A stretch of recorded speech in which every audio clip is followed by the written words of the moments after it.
Assalamualaikum warahmatullahi wabarakatuh.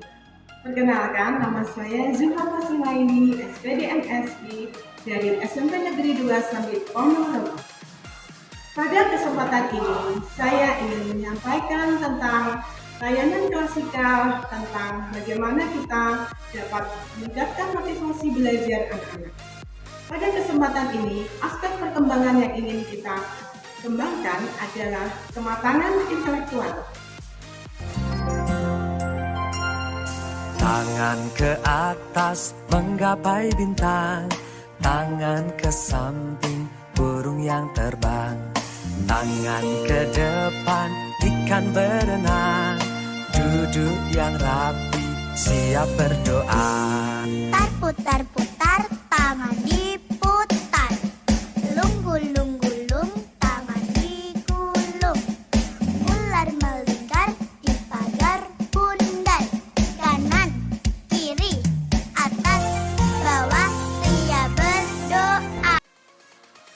Pada kesempatan ini, saya akan menyampaikan tujuan pembelajaran, di mana tujuan pembelajaran ini akan meningkatkan bagaimana anak-anak bisa mencapai prestasi belajar yang baik. Tujuan dari layanan ini adalah agar anak-anak peserta didik kita dapat mempunyai berbagai kesempatan dan berbagai capaian.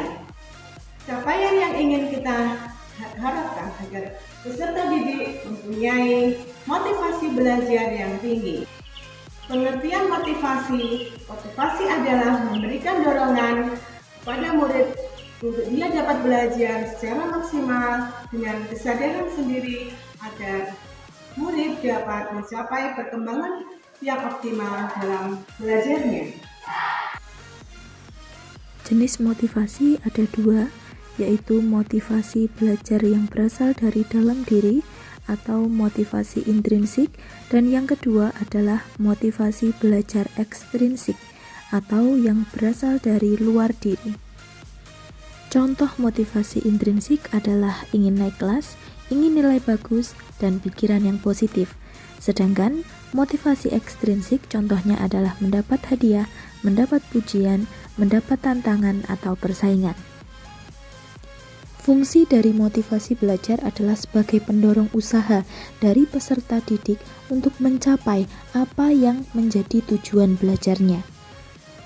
Motivasi belajar dari masing-masing siswa dapat dilihat dari berbagai macam ciri, yaitu tekun atau selalu rajin, 2. Keinginan untuk bersaing secara sehat, tidak mudah menyerah, bisa mengendalikan emosinya, minat yang tinggi terhadap pelajaran di sekolah, ingin mengetahui hasil belajar, punya target nilai yang tinggi, mandiri, ingin selalu jadi juara, bertanggung jawab juga, dan senang memecahkan soal-soal latihan. Nah, berikut adalah cara menumbuhkan motivasi belajar pada diri siswa.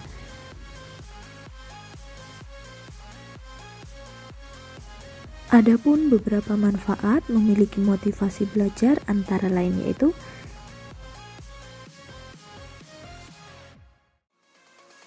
sedangkan untuk membangun motivasi belajar, kita juga perlu pahami mengenai keterampilan belajar meliputi beberapa hal.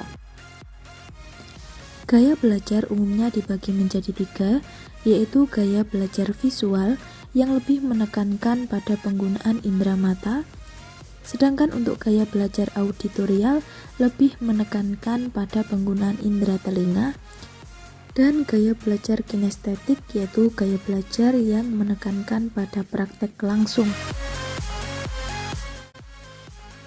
Setelah kita mempelajari tentang motivasi belajar, bagaimana peserta didik kita dalam meningkatkan belajarnya, kita akan memberikan feedback kepada peserta didik dengan memberikan penugasan.